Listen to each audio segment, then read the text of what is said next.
राजस्थान की विवादों में आई लाल डायरी में क्या लिखा है, इस बात का खुलासा हो गया। यह खुलासा राजस्थान के बर्खास्त मंत्री और कांग्रेस विधायक राजेंद्र गुढ़ा ने किया है। उन्होंने लाल डायरी पढ़कर सुनाई और दिखाई भी।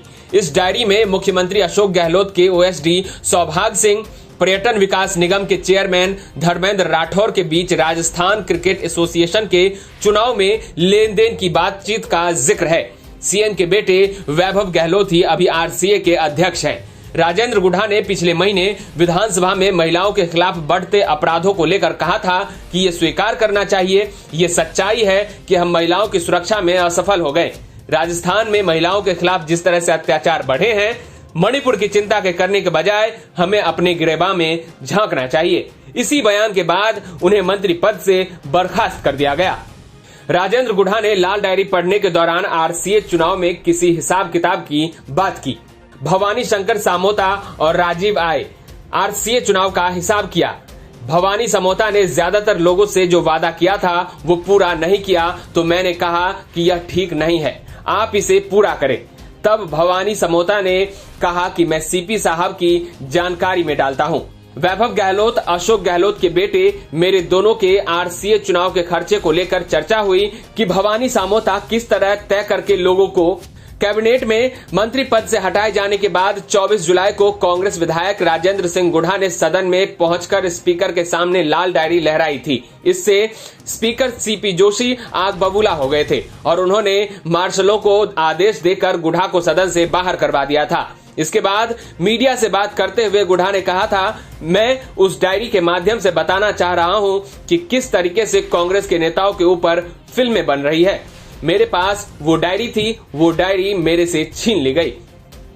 मुझ पर 25 से 50 लोगों ने एक साथ हमला किया। मुझे मार्शलों ने नहीं बल्कि कांग्रेस के मंत्रियों ने घसीट कर बाहर निकाला। मैं इतना ही कहना चाह रहा था कि हमने अशोक गहलोत जी का चेहरा देखकर इनको समर्थन देने का फैसला किया था। हमने इनकी रिक्वेस्ट पर इन्हें समर्थन दिया था। उन्होंने आगे कहा था, गहलोत साहब अपने गुंडागर्दी करके वो डायरी का आधा पार्ट मेरे से छीन लिया और आधा पार्ट मेरे पास अभी और है। इस पार्ट के अंदर आपके सारे काले कारनामे हैं जो आपने विधायकों को क्या दिया।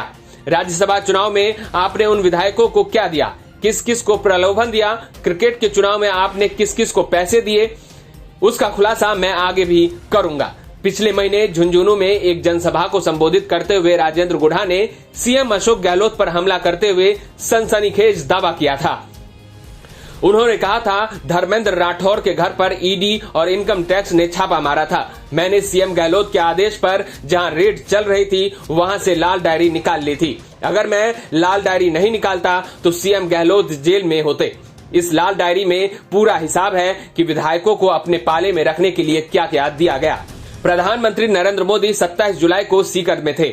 इस दौरान उन्होंने राजेंद्र गुढ़ा की कथित लाल डायरी का जिक्र कर कांग्रेस पर निशाना साधा था। उन्होंने कहा था कि कांग्रेस ने सरकार चलाने के नाम पर लूट की दुकान चलाई है। लूट की इस दुकान का सबसे ताजा उदाहरण राजस्थान की लाल डायरी है। लाल डायरी में कांग्रेस सरकार के काले कारनामे बंद है। लोग कहते हैं कि अगर इसके पन्ने खुलेंगे तो कांग्रेस का सरकार का डिब्बा गुल हो जाएगा।